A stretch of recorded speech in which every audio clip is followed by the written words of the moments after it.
Did Bhagavan say your own self-realization is the greatest service you can render the world? If so, what did he mean by this? Yes, he did say like that. For people who want to serve the world, he said, know yourself, that's the greatest service you can do the world. So long as we rise as ego, the world appears.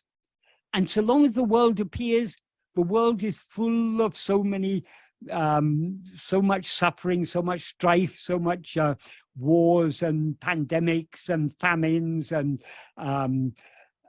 disease, old age, accidents, so many things. The world is full of so many, full of so many problems. All these problems appear only when we rise as ego. When we don't rise as ego in sleep, there are no problems at all. The only shortcoming with sleep is that we rise out of it again. We again rise as ego because sleep is a state of manolaya. It's a state of temporary dissolution of mind, not permanent dissolution of mind. The permanent dissolution of mind is manonasa. Manonasa is what is called self-realization. That is when the mind is eradicated, destroyed, annihilated completely, what remains is only ourself. Incidentally, this English term self-realization, this is not really a very appropriate term to use in Bhagavan's teaching. And even Bhagavan, though he generally taught in Tamil or other South Indian languages, he very seldom spoke English, but he understood enough English. So about this English term self-realization, what Bhagavan said is how to realize oneself. We ourselves is what is always real. So how to make what is real, real. The problem is that we have realized the unreal. That is this ego and mind and body and world. We take all these things to be real, though they're unreal. So the problem is that we've realized the unreal.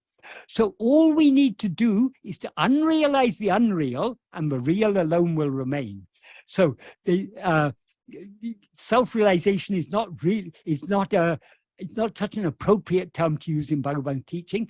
The goal that Bhagavan taught us is annihilation of ego. If ego is annihilated, what remains is ourself alone. And we are Anadi Ananta Kanda Satchidananda. So since the world comes into existence only when we rise as ego, and since the world is full of problems, what is the greatest good we can do to the world? Not to rise as ego. When we don't rise as ego, there's no world and therefore no problems.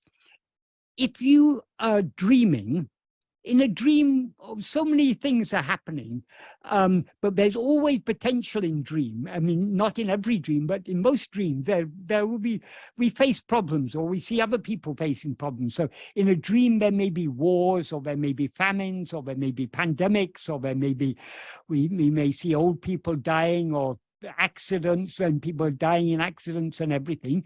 So if we see suffering in the dream world, what is the greatest good we can do for the suffering people in our dream world? Of course, if we're dreaming that a person is hungry and comes and gives us food, of course we give them food, but that is only a temporary solution. That's not the real solution. If we want to put an end to all the suffering in the dream world, what must we do? All we need to do is to wake up from a dream, because the dream world exists only in our own mind. Only when we dream, the dream world seems to exist. So the greatest good we can do to this dream world, but now seems to us to be so real, is to wake up from this dream by knowing what we actually are. That is, we wake, not to wake up just from this dream, to put an end to the dreamer, because so long as the dreamer remains, one dream after another will be continuing. The dreamer is ego. So long as we continue to rise as ego, we'll be, even when this body comes to an end, we'll dream another dream. That's another so-called life. So this dreaming will not end until the dreamer is annihilated. To annihilate the dreamer is the goal that Bhagavan taught us. The dreamer is ego. And how do we annihilate ego? since ego is just a false awareness of ourself, it can only be destroyed by correct awareness of ourself. In other words, because so long as it raises ego, we're aware of ourselves as I am this body, which is not what we actually are. In order to put an end to this false awareness, I am this body, we need to be aware of ourselves as we actually are. What we actually are is nothing other than I. I am I, as Bhagavan often said. So in order to know ourselves as ourself alone, we need to investigate ourselves and see ourselves as ourself alone. When we see ourselves as ourself alone, ego is thereby annihilated. And since the world exists only in the view of ego, world is thereby annihilated. That is the greatest good we can do to the world. That is the deeper meaning of what Bhagavan said. There may be other explanations for both. I mean, because Bhagavan generally said that to people who wanted to reform the world or whatever. So those people may have taken that to mean that if I attain self-realization, then I will be in a better position to do good to the world or whatever.